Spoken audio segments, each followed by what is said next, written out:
com o grupo da terceira idade e poder incrementar isso nos locais que faz jus. Muito obrigado, senhor presidente. Continue discussão. Não havendo oradores, está em votação. Se concorda, permaneça como estão. Os contrários se manifestam. Aprovado por unanimidade. Requerimento, a indicação 380. Indicação 382, de autoria do vereador Olímpio Jorge Nabem, que propõe oficiar o senhor prefeito municipal solicitando-lhe proceder maior fiscalização nas agências de mototáxi e outras providências, com vista com o vereador José Francisco Cabral Miziara, que deu parecer pela tramitação. Está em discussão. Com a palavra o vereador Olímpio Jorge Nabem.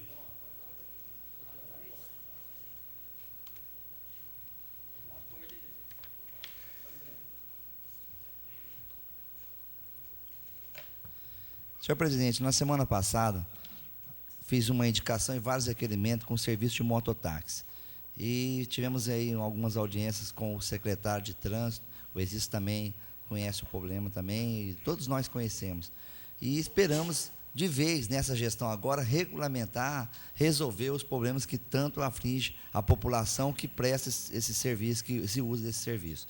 Bom, com relação à fiscalização nas agências de mototáxi, eu acho, agora vai ter um concurso público, e dentro desse concurso fala na contratação de 11 agentes de trânsito. Eu espero que seja discriminado uma pessoa que possa estar fazendo vistoria constante nas agências, aumentando o número de vagas, colocando as vagas remanescentes que vão ser aumentadas para as agências de mototáxi, de forma que eles possam controlar os clandestinos, de uma forma que possa amenizar esse problema. Então, são várias ideias que nós estamos discutindo para resolver essa situação.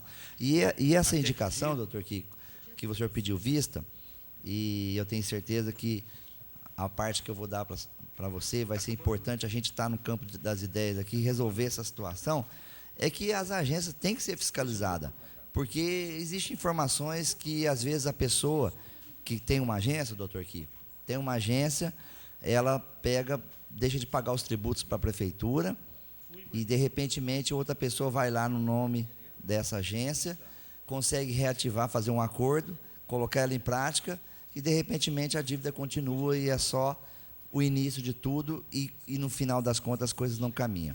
Existem problemas técnicos. Isso aí eu estou citando, são coisas que a gente está acompanhando. Então, são coisinhas pequenas que o secretário de trânsito vai ter que chamar o pessoal, se organizar e colocar o número de agência compatível com o número de mototaxista. E aí sim as coisas vão caminhar. Uma vez que o serviço de mototáxi não é regulamentado a nível federal, está em estudo, a gente tem resposta aí de vários requerimentos que a gente faz para a Assembleia para poder resolver essa situação, mas está conflitante em nossa cidade.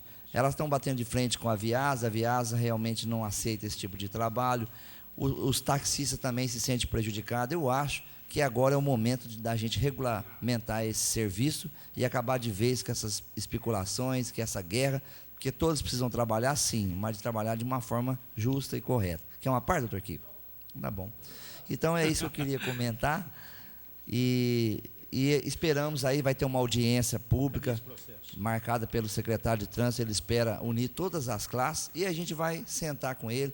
E eu que sou um motoqueiro, João Minaré também é um motoqueiro, sabemos das dificuldades e sabemos tanto que enfrentamos na nossa cidade, agora com essas mudanças de trânsito, de trajetos aí, de semáforo, né, João?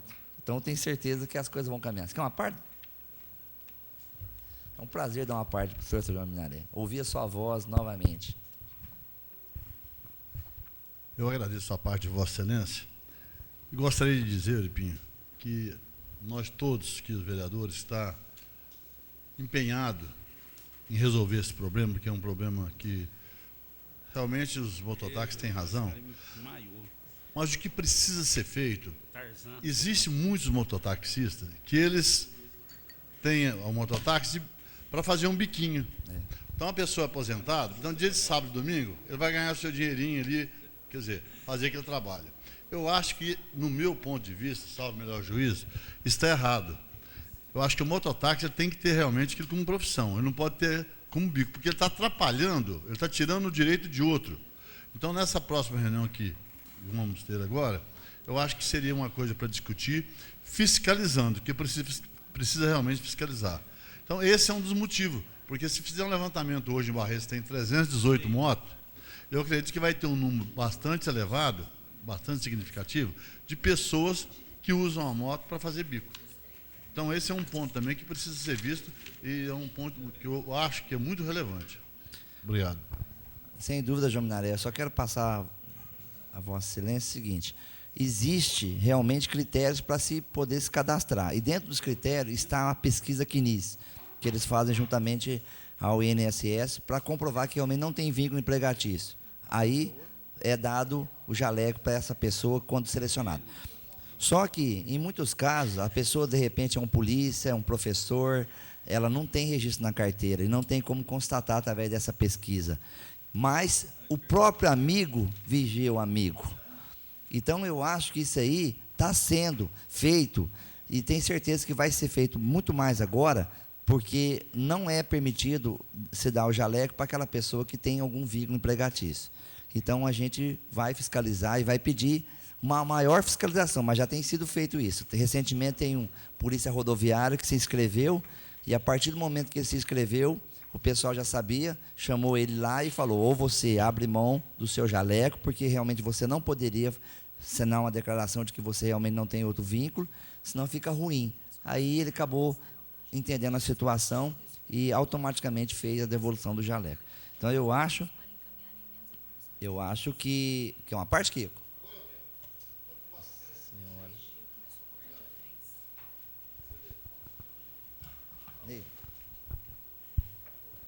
Obrigado, senhor vereador.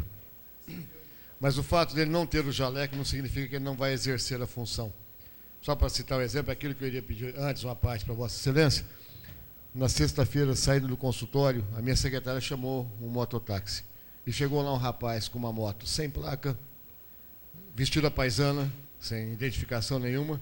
E eu perguntei a ele: cadê o jaleco? Não, eu tenho sim. Eu falei: por que você não está usando? Não, porque... Eu falei: não me justifique não. Isso está acontecendo demais, vai continuar acontecendo, principalmente de noite. Eu acho que a única forma seria se nós tivéssemos aqui uma lei mais rigorosa, mais rígida, de apreensão de moto, de multa, de lavratura, assim, de coisas que ficassem realmente pesadas para esses aventureiros. Outra coisa que está acontecendo, que a gente tem visto muito, é que tem mulheres que andam de saia nos mototáxis. E porque ficaria uma situação muito desconfortável do ponto de vista estético, elas preferem correr o risco de vida e sentam de lado. Eu acho que para qualquer motoqueiro sentar, ter um passageiro com uma distribuição de peso irregular como é um risco danado. E se ela cair de costas, ela vai morrer. Não tem como ela evitar de bater a cabeça no chão, mesmo com capacete. Então, são essas coisas e tantas outras que a gente observa. Transporte de carga, que é proibido, transporte de menor, que é proibido, crianças, né, o terceiro passageiro conduzido, mercadoria pendurada no guidão, e isso não é só mototaxista que faz, não. Essas coisas que deveriam ter melhor policiamento por parte da administração. Mas eu duvido também disso. Quero aproveitar a oportunidade de dizer que o senhor, como um bom médico, psiquiatra, existe também alguns mototaxistas que às vezes apresentam alguns distúrbios, algum problema médico, e faz jus à profissão, mas ninguém sabe. Talvez pode ser incrementado algum parecer médico. Já vi algumas pessoas que teve algum ataque epilético, alguns problemas aí, já teve algum caso aí, uns 2 casos, doutor Cael. Já teve com passageiro, a pessoa passou mal e acabou comprometendo o passageiro com o desmaio. Então, existe sim muitos detalhes, muitas coisas a considerar. Agora, o problema do clandestino, que é o que sempre é questionado, é o seguinte: se distribuir as vagas que foram criar para as agências, elas farão o controle, juntamente com a Secretaria de Trânsito, dos clandestinos. Aí as coisas vão caminhar. Fora isso, as coisas não vão caminhar. Então, quando tiver audiência, nós vamos discutir. Muito obrigado, senhor presidente, por ter avisado. Continua em discussão. Não havendo oradores, está em votação. Os que concordam permaneçam como estão, os contrários se manifestam. Aprovado por unanimidade o requerimento, a indicação 382/2005.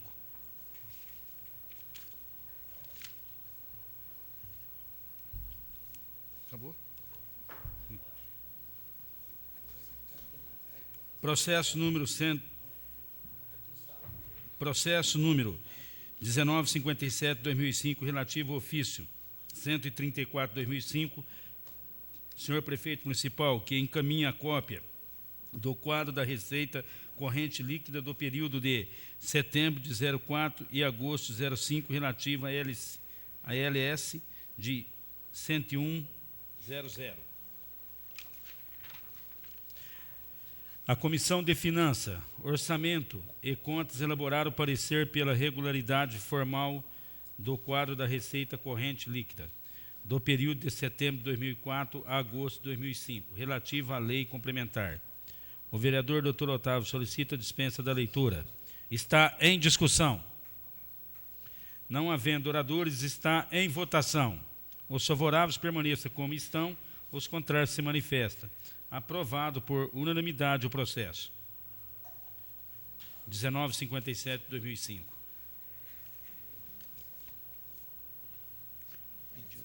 Você pediu para ligar para ela?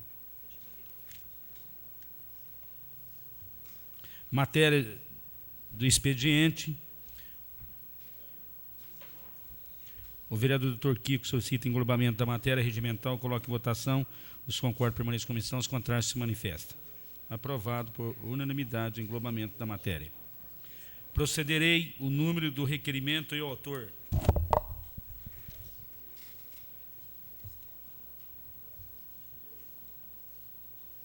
Requerimento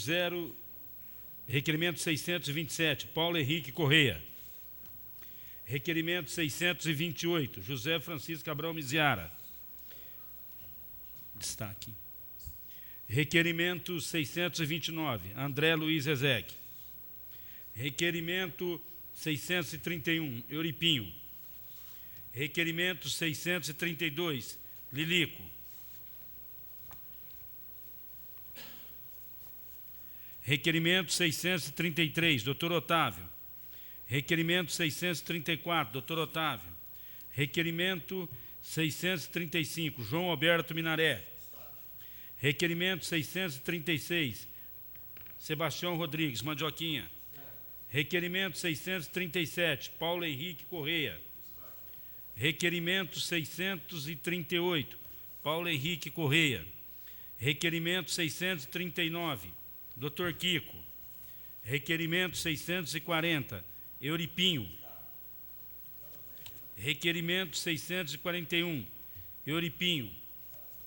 Requerimento 642, Euripinho. Requerimento 643, Euripinho. Indicações, senhores vereadores. 396, Paulo Henrique Correia. Indicação 397, André. Indicação 398, André Luiz Ezeque. Indicação 399, Mandioquinha. Indicação 400, Mandioquinha. Indicação 401, Paulo Henrique Correia. Indicação 402, Paulo Henrique Correia. Indicação 403, Dr. Cael. Indicação 404, Mandioquinha. Indicação 405, José Francisco Cabral Miziara, Dr. Kiko.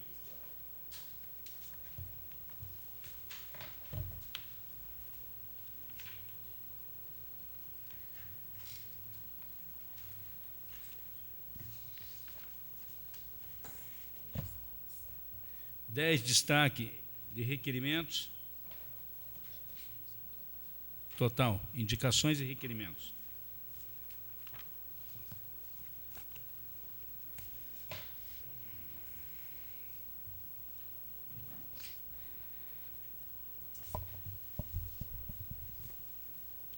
Requerimento 628, indicação 405, Dr. José Francisco Cabral Miziara, Dr. Kiko. Requer oficiar o gerente local do INSS solicitando informações relativas aos peritos profissionais que atuam junto ao órgão. Requerimento 628. Indicação 405, José Francisco Cabral Miziara propõe oficiar o senhor prefeito municipal solicitando-lhe informações relativas atendimento médico das unidades básicas da saúde e postão. Em discussão. Com a palavra o doutor Kiko.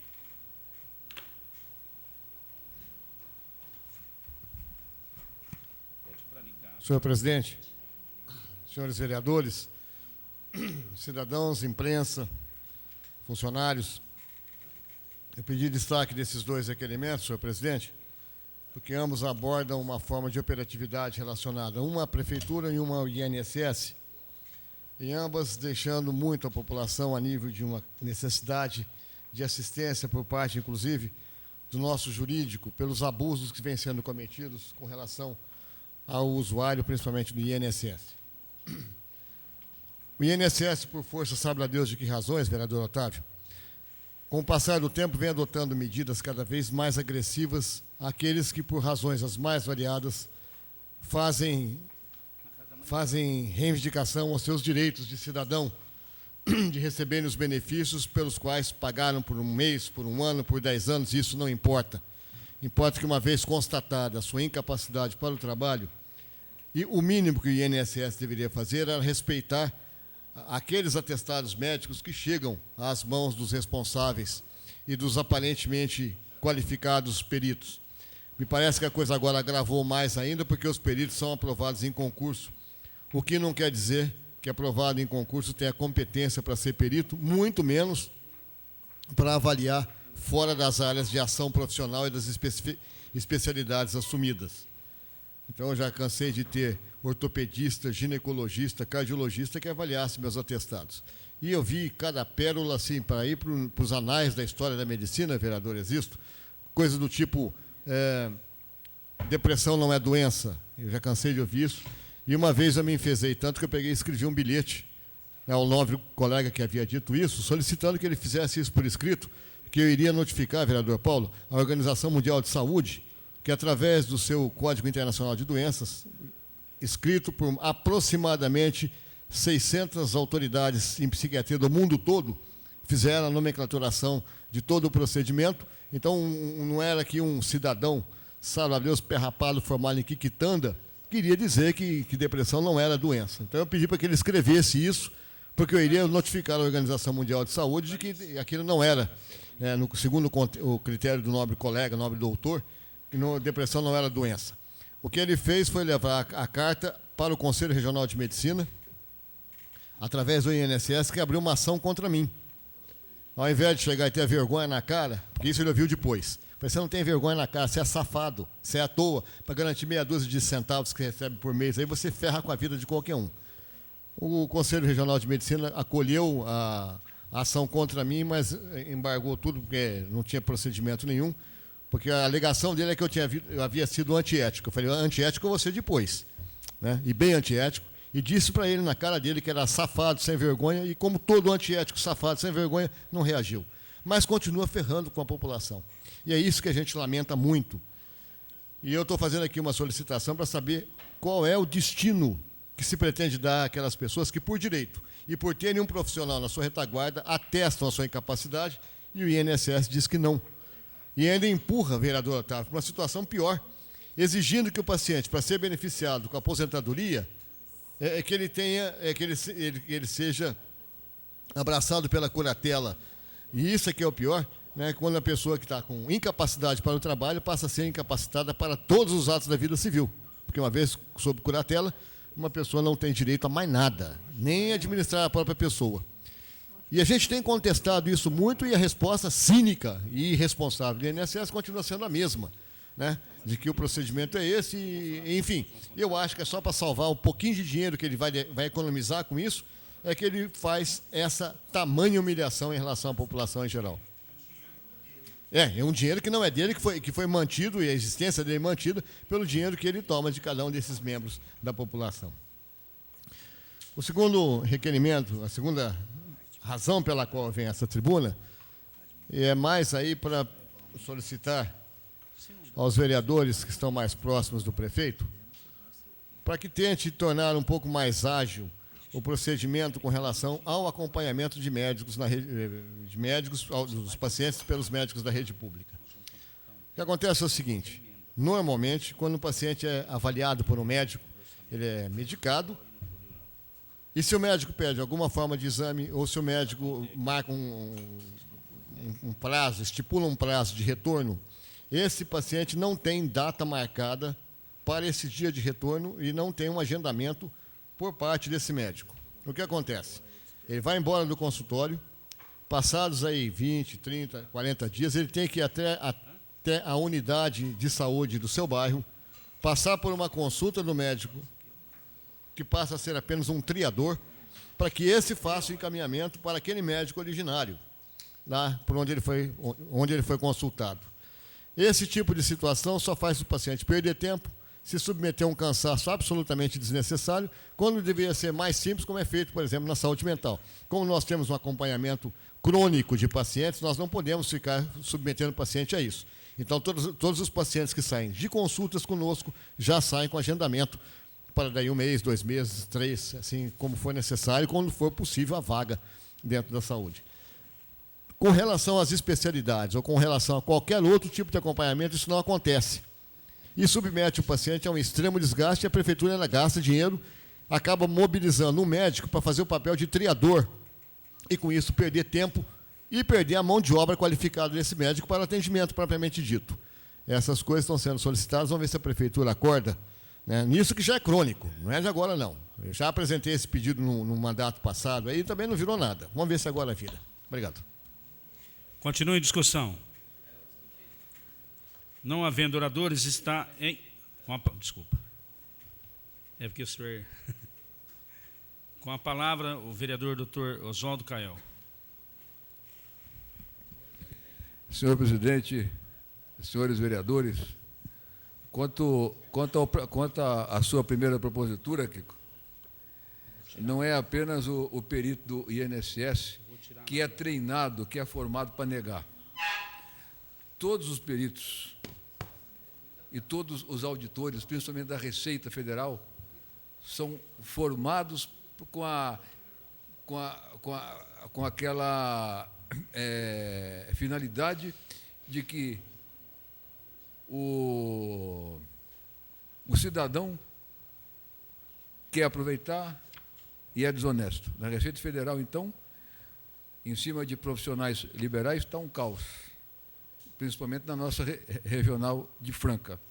Ao passo que a gente vê algumas pessoas, alguns cidadãos que não são profissionais liberais e que desabrocham por aí com uma fortuna incalculável, sem uma origem correta, isso em todo o Estado, em todo o Brasil, e não tem nenhum tipo de punição. E aquele profissional liberal, o advogado, o engenheiro, o médico, o dentista, sofre todas essas penalidades que está acontecendo atualmente. E o perito é assim também, Kiko. Eu fui convidado há uns 6 anos para assumir a perícia aqui do INSS, que estava indo para Rio Preto. Então, um deputado federal, amigo nosso, me solicitou isso aí. Eu falei que eu não aceito, porque a minha formação médica, pelo menos nos bancos da Universidade de São Paulo, em São Paulo, capital, onde eu formei, e você em Ribeirão, nós aprendemos a deontologia médica, a ética médica. E os nossos laudos são baseados naquilo que o paciente apresenta, e não naquilo que é determinado pelo INSS, aquela série de questionário que você marca um X, e no final você vê a pontuação que o cidadão tem. Então, tem acontecido algumas injustiças. Alguns casos não, são analisados de maneira correta. Mas existem algumas injustiças, provavelmente por esse despreparo ou por esse preparo inadequado que acontece. Mas a gente espera que isso algum dia termine. Como eu acho que deve terminar também essa previsão de vida que o brasileiro agora tem, o aposentado do INSS. Antes, o aposentado recebia aquele rendimento integral pelo cálculo que eles fez jus durante todo o período de contribuição que ele teve, e na média dos últimos 20, 24 meses do que ele contribuiu, então ele teria calculado aí o rendimento mensal como aposentado.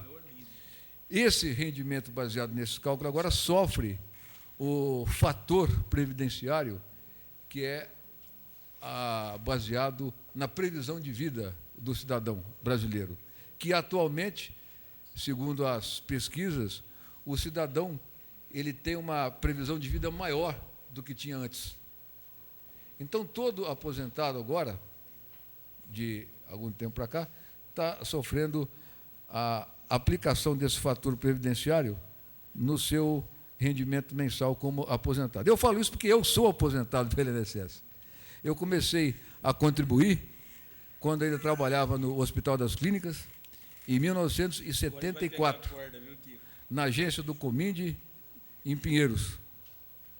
Então, eu já tenho eu tenho 2 anos a mais do exigido de contribuição, porque um médico, durante um período, contava um pouco, teve um percentual a mais no cálculo em termos de anos.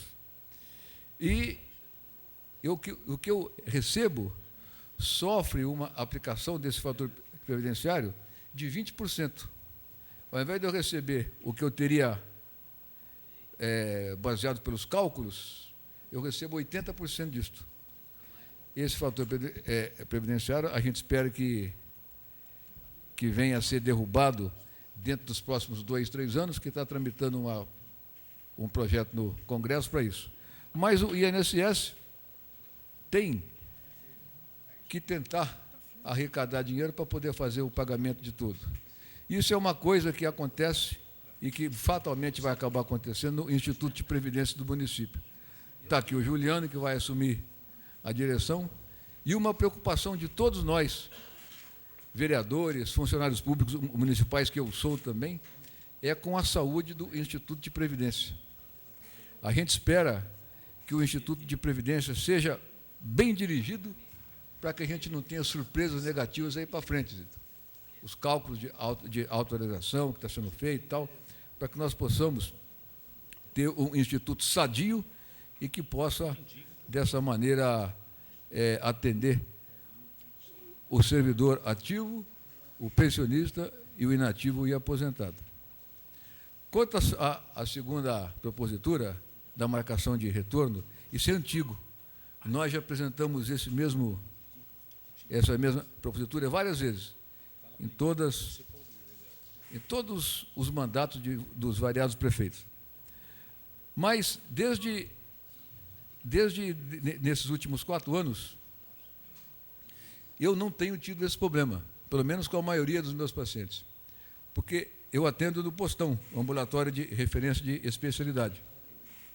E os meus pacientes, que eu solicito uma guia de cirurgia, um exame e um retorno, desde a administração passada, quando a coordenadora do postão era a Maria Messias, e agora, que é a Denise Leite, desde o tempo da Maria Messias e agora, quando eu solicito um retorno para algum paciente meu, eu já peço para a funcionária do balcão de marcação que marque esse retorno, que esse paciente, assim que tiver pronto a liberação da cirurgia, assim que tiver pronto os exames, que ele tenha condições de marcar o retorno direto lá, e já deixa um percentual reservado para os meus retornos, mesmo que para isso eu tenha que superar o número de consultas previamente estabelecidas. Mas, então, nesse caso, que é um problema antigo, é a sua segunda sugestão, né? Dessa sua indicação, para que o médico atendente possa ter condições de marcar o retorno. Comigo tem acontecido isso. Eu tenho conseguido essa marcação e, de um modo geral, os pacientes que eu tenho atendido, eles não têm que ir ao seu postinho de origem para marcar um encaminhamento para retorno comigo. E, então, isso é um esquema que parece que no ambulatório de especialidade parece que está funcionando relativamente bem. Agora, nas unidades básicas, eu não sei como é que está. Obrigado. Obrigado, vereador. Obrigado, vereador. Também não tenho tido problema com o meu paciente. Eu tenho tido problema com o meu paciente e paciente de outro profissional. Ele também vai a mim, pedindo para que eu faça o encaminhamento dele para uma outra especialidade.